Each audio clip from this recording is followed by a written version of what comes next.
just want to stop teasing Jess na talaga. Okay po. Okay. Do not take videos, do not take pictures kasi they will her dad will go here now and report you to the PNP. I don't want that to happen. Okay po. Okay. So please avoid doing it na. Okay. Do not take pictures with them. Okay? Okay po. Especially Jess. Kasi they are observing you that you're taking pictures. Are you taking pictures with Jess? No. No? Oh, yes. Kasi you're using... Yes or no? Yes. Yes. Will you stop it and stop making videos? Okay po. Okay po. Kasi, paano talaga siya?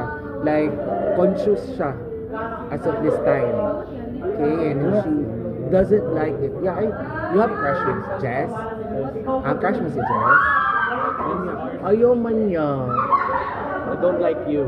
Yeah. Yun ang sabi niya sa akin because she has a boyfriend already. Okay?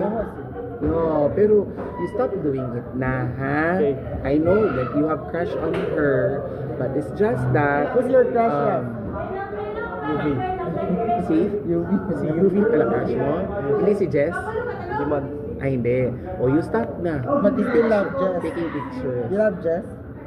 O, you stop it na, ha? Okay. Pwede na. Pwede group works or friends lang po. Oh, pero do not take pictures Okay. and take videos and then stop calling their name already. Okay.